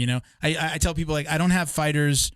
I don't watch a lot of fights with like this is my fighter and I'm gonna root for him and I'm gonna put money on him. I want to see good fights. Yeah. It's not like it's almost like watching football team and rooting for both for both teams. Like when this team is up, I'm rooting for the underdog, and then when it switches, I'm rooting for the underdog. underdog. Have a dog that's in the the way. race. You don't have that's a dog the way in the race, I watch MMA specifically. When I watch the UFC, I could go back and forth rooting for them. I may not be screaming it, but inside in my head, I'm going like, come on, man, you got some more. Oh, you got some more. Oh, shit. Come on, bud. Come on. You got some more, too. You could do it. I go back and forth like that. I don't have fighters that I root for like that, but I definitely have fighters I root against. Yeah. And it's usually the guys that talk a lot. I don't like the talkers. I don't like the, show me it in the ring. Don't all the blah, all the talking. I don't like those guys. Those are the only guys I'll root against. Otherwise, there's one more. Go ahead. There's one more. The guy who comes out for the fake handshake and throws a blow, or the girl. Yeah, that guy's. Yeah. You're never going to live that down. You think that's working in your favor. I'm saying when you're rooting against somebody hard. Yeah. That one for me is. That ever happened to you? No, that did never happen to me. It never will. I'm going to make sure of it. Protect yourself at all. You got to protect yourself at all times. You got to do that. You got to do the head nod before. You throw up your hand and you go. But that guy could. And if that guy goes like this and it's still a little sus, you do the John Jones hand. Yeah. Real far. You know what's crazy? You just said that. Like before this podcast, I was driving. I was watching like a fight on YouTube. Actually, let's take that away. I'm driving and fight. Your insurance rates are going to go up. No. That didn't happen. I was parked. But anyway, I was watching this fight because it just popped up. Cage Titans put up. It was my teammate, but it was an old fight of his debut, and he signaled for a glove touch. And the guy said, yeah, they go in the ring, and the guy fakes it, hits him with a couple 1-2s, but my teammate thankfully knocked him out. It was good. Yeah. Thank goodness. You could see those guys that come in real, they hesitate a little bit. They're like, okay, and then they touch really far away. The latest one that sticks in my mind, it was in the UFC. It was those two females, and she comes out for a glove touch and then throws a high head kick. Oh, Jesus. And that other girl obliterates her in like a second. Protect yourself at all times, all right? They let you... touch hands in the beginning, and then it's like, go back. Protect yourself at all times. We got a couple more questions. So we've got, I'm going to say Ailes, JML. He says, anything you wish you knew as an amateur that you know now? Anything I wish I knew as an amateur that I know now? That it's not going to, it's kind of like maybe you should know it as an amateur. It's pretty straightforward, but I've definitely been embracing this mentality as a pro now, where I realize this goal, this dream is not going to last forever. Everybody has an end date, right? Whether it's you fight until you die, or you fight until your knees give out or whatever. So really embrace the time you have as an amateur and getting those training sessions in, giving it your absolute all, because when it's over, you're going to be left with that question: did I give it all, or was there a little bit more that I could have gave? So. Definitely remember that going into all your training sessions. I like that. Yeah. How do you take sparring? Like, do you do hard sparring? Sometimes hard sparring, not hard sparring. It's all mixed. So I actually only spar once a week. I used to spar a couple times a week, but I've reduced it. I don't think it's really necessary. Some people do, maybe, whatever. I do Saturday mornings, and I'll mix in we do 5 3-minute rounds, then we do 5 5-minute rounds. Mm-hmm. The 3-minute rounds, I'll usually go a little bit lighter, maybe with someone new, just to work on some new things and give them some, looks, whatever. And then when the 5-minute rounds happen, that's when the pros really step in, and we all. Sometimes there's some people that really bring the pace, and I just always match the pace of who I'm going with. But if there's a fight that I have lined up, I'll actually sometimes take a day out of the week that's not a Saturday, come in and ask specific training partners to come in. And I'll spar them for my, 3 5-minute rounds, whatever, and it'll be a pretty hard pace. That's good, yeah. And at your weight class, I mean, you guys move all over the place, yeah. And the cage, athletic. it's very athletic. And then also, I mean, being a smaller fighter, the cage is bigger, so you got more to work with, and it makes things more difficult. I think, closing the distance. Yeah. No, I was just wondering because, there's a lot of talk about just brain injury and fighting and people taking different approaches, like Max Holloway. He's like, I already know how to fight. I don't need to get hit. Yeah. You know what I'm saying? But, at the amateur level, you got to take your licks. I think that's changed a lot. I mean, it wasn't, I would say, maybe the last just couple of years. Yeah. The whole, maybe we shouldn't cut weight like this anymore, and maybe we shouldn't be getting, doing hard sparring 3 days a week. People are becoming a lot smarter about this. Do you think somebody who did? I don't know if it was Max Holloway. Who's a Kukui? Ferguson. Ferguson did was it his last fight? He did He trained himself, so he did no hard sparring. Do you think that you can go into a fight without doing any hard sparring before? I mean, it's hard to say because I've never done that, but I think I could. I mean, sparring is mainly used these days for me. Like, I'm not looking to like get hit and see how well I take it. You know, I'm going into sparring rounds to work on things that I've been drilling every single day with my coaches. Mm-hmm. So as long as I'm getting my reps in with my coaches, I'm sure I do fine sparring. You know, fighting without a sparring. But Tony Ferguson should not have sparred leading up to that last fight. Let me just say that. Yeah.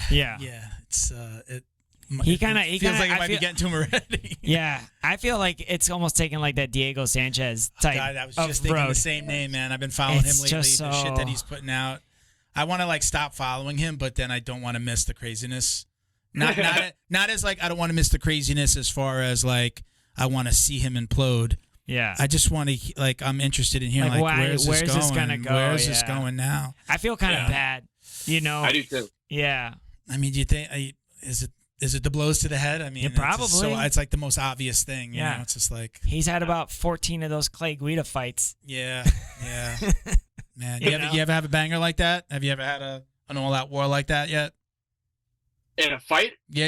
You know, in the ring. That title fight that I had with as an amateur, we went 5 rounds, and you know we were trading a lot, but it wasn't anything close to what you guys are talking about with them. Yeah, man. Takes a toll, man. Yeah. Hey, man. Right. Hey, I still give it up to Diego Sanchez. We got one last question. Don't hang up. We're gonna have Bo take some pictures of us just for promo and so we can create some launch images, things like that. So this one again, this is one of the ones in the beginning where I apologize that I don't. You might know this guy, or he might just be being a dick. Right. This is Joey Starnuts. Oh yeah. You know this guy too? Okay. Yeah, he's good. He says, "Ask Valdina, blondes or brunettes, blunts or joints." Blondes or brunettes, and then blunts or joints. Blunts or joints. Yeah. Oh man, listen. I'm gonna have to tell certain girls not to watch. No. But no, I'm definitely a blonde girl. I think I like blondes more. I'll probably say it, whatever. But and then when it comes to blunts or joints, I'm the joint guy. I think the blunts take too much of a toll on my lungs. So definitely. All right. Joints. Do you think are you using marijuana for recovery? I mean, is that like an obvious question? Yeah, is it recreational? Yeah. Does it really take the edge off the pain for you, like to help you recover? You know what it more so does, man? Like maybe that is helping. If you look into the science, maybe it does help me recover. But I only usually, smoke at the end of the night. I've actually been switching to edibles now. But I think it just helps me just like I'm nonstop go from the time I wake up to right when I get back to my place to relax for the rest of the night. And that's when I'll do it. I can just take the edge off and like do something that's actually like non-combat related. And, I feel like it's a little bit of a switch. It's an on-off switch for the brain. It's like, okay, exactly what it is. Let me turn this off. And eating it is way less harsh. Yeah. You metabolize it different. So you have more of a body high, I think I wouldn't even call it, what you said. I would say supplementing with edible THC is what I would do. What about you, Milton? Blondes, brunettes, blunts or joints? Brunettes and bowls. Yeah. All right, what about you over there now? Man, I'm gonna have to go blondes and blunts, man. Yeah. My wife is brunette. His wife is I might make blonde. a shirt because I like the way that sounds. Brunettes and joints. All right. Yeah. That is pretty good. Yeah. All right, brother. Listen, I appreciate you doing this, man. Thank you so much for coming on. Oh, hold on. No. Sponsors. Let's give sponsors? Hey, I'm glad he stopped me. But go ahead and give us a rundown of your sponsors. Give them some shout outs. This is your time. See what's up. Sorry. Whoops. No. 1 sec. I gotta pull it up on my phone really quick. That's okay. Do what you gotta do. All right. So, these sponsors, I'm very thankful for them. They definitely help me. Put your put the cat. There you go.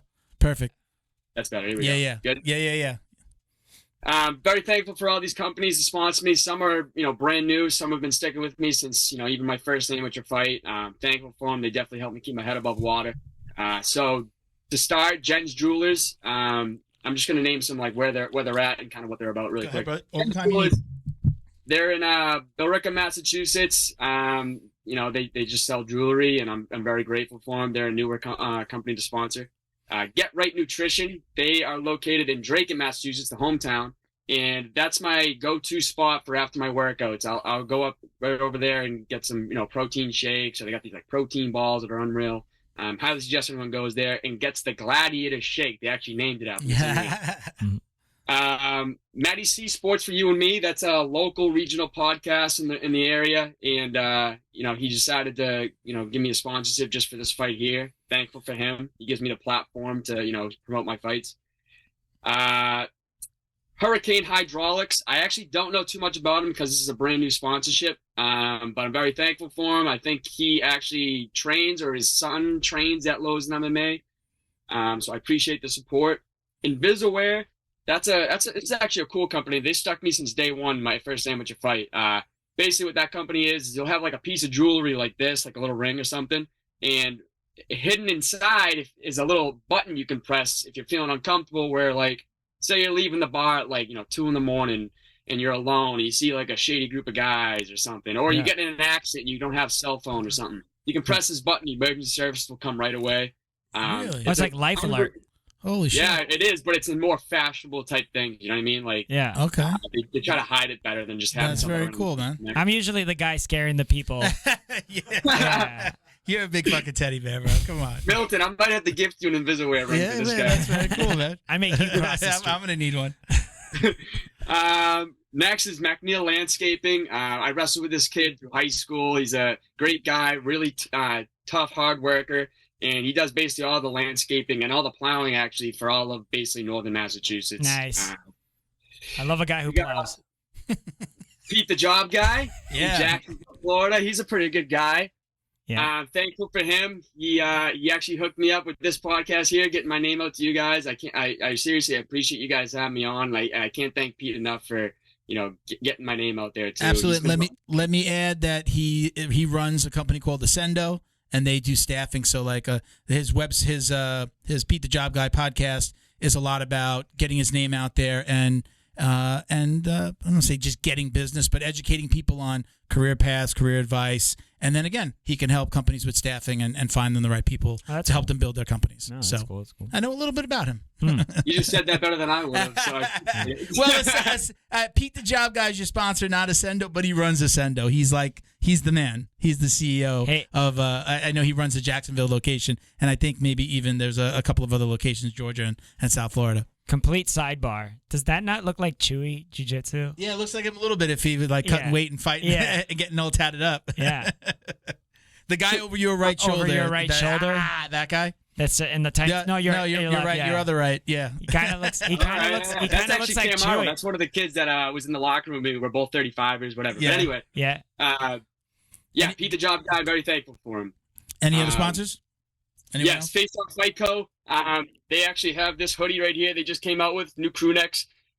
They're a company that comes out with like custom rash guards and grappling shorts. They just came out with hats as well. The brand new drop they had is unreal. It's like white gear with like graffiti saying like Face Off Fight Co. It's kind of like Fresh Prince of Bel-Air inspired. Oh, really nice. cool stuff. They got a promo code? I do. If you use Valdina at checkout, you get $5 off your order. There you go. There you go. See, Miguel, you're learning, bro. I know what you're doing over there. Yeah, man. U.S. Golden Pond. That's my oldest sister's company that she runs with her boyfriend, and that's in Manchester, New Hampshire. They give the best deals around. I highly suggest anybody in the area goes to them. And finally, we have Present Arms, another brand new sponsor. I got this actually like 2 or 3 weeks ago, and that kid Tony Jacobs that actually asked a question. He was doing a little bit of like networking for me, and he hooked me up with this guy. And Present Arms is all about custom gun stocks. They make custom gun stocks for you if you're into that. So okay, that's pretty cool. Like I said, man, you're the only person we've had on ever that has more sponsors than us. Yeah. Also, Present Arms. I'm very gracious for it all, though. Seriously. That's great. Yeah, listen, it's great when you can get the help, man, and it's great that you shout again. I saw you shouting them out on do my little research and hear you on some podcasts and stuff. So it's good that not everybody does it. They get sponsors and then they forget. Hey, listen, you got to shout them out. You got It's what helps you, get the job done. Symbiotic relationship. So again, listen, man, thank you very much for doing this. Don't hang up. We're going to take those pictures, but we appreciate it. We'll put this out probably by the middle of next week. And again, you're on our throwback episode, so congratulations. TBT, man. All right, brother. Thank you, man. Thank you for doing this. Thank you so much. You guys so much. Take care, man. All right. Thank you to Neutral Zone CBD, a combat family-owned company that supports athletes and the people who love them. Neutral Zone strives to deliver clean CBD products for sports recovery in gummies, lotions, balms, roll-ons, and more. After a competition, a hard rolling session, or a tough day on the job, Neutral Zone has a product designed to help you reduce inflammation, increase cell rejuvenation, and may even help with aging joints. Visit NeutralZoneCBD.com and get 25% off your order with code JJD. And follow them on Instagram too, at MyNeutralZone. Jiu-Jitsu's favorite monthly subscription box has now joined the Jiu-Jitsu Dummies podcast. The BJJ box is delivered to your door filled with premium jiu-jitsu and grappling apparel, equipment, supplements, supplies, snacks, and more. The crew at the BJJ box find the best in the world of jiu-jitsu and guarantee every box to be worth more than the cost. Each box includes 4 to 7 items you're going to love. Visit thebjjbox.com and use code JJD10 to get $10 off your very first box. And give them a follow on Instagram at TheBJJBox. Special thank you to the crew over at Flow and Roll for all their support. Flow and Roll is renowned for their incredible no-gi rash guards, shorts, and leggings. Flow and Roll has quickly become the premier custom apparel provider for academies big and small throughout the United States. Reach out today to discuss your custom order and ask about their incredible pre-order program. You can send an email to flowandroll@gmail.com or visit their Instagram at flow_n_roll and shoot them a direct message. And yes, they can create an awesome custom gi for your academy as well. Visit flowandroll.com to check out their awesome designs, and while you're there, pick up a Jiu-Jitsu Dummy signature tee exclusively at flowandroll.com. And remember, you'll get 20% off your purchase of t-shirts, rash guards, or gis with code JJD. All right, man. Very cool. That was dope. Oh, my God. Where'd he go? Hey. We got rid of the TV. Just clean things up a little bit. Yeah, clean things up. Go back to the sign. We think we figured it out. Bo thinks we might have it figured out, and we'll have our equipment fixed. Maybe. For the next episode. I think I have a solution at least. Yeah. So.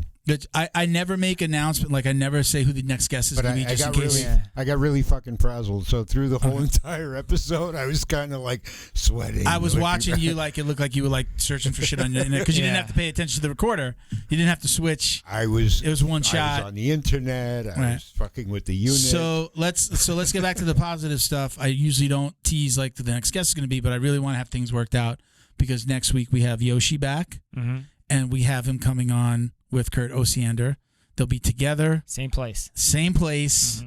And it's cool because, Kurt isn't like the most technically savvy guy. So Yoshi's like, I'll go to him. Don't worry, I'm going to get everything set. Yeah. So we're going to have kind of like, the move of the week and the move of the day guys together, and they, he was his coach. I was going to say, it's like with the technology, it's like Yoshi's become the grasshopper is no longer the grasshopper. The student has become the teacher. The grasshopper has been, yeah, man. So I'm super excited about that one. He reached out. He talked to us about doing it.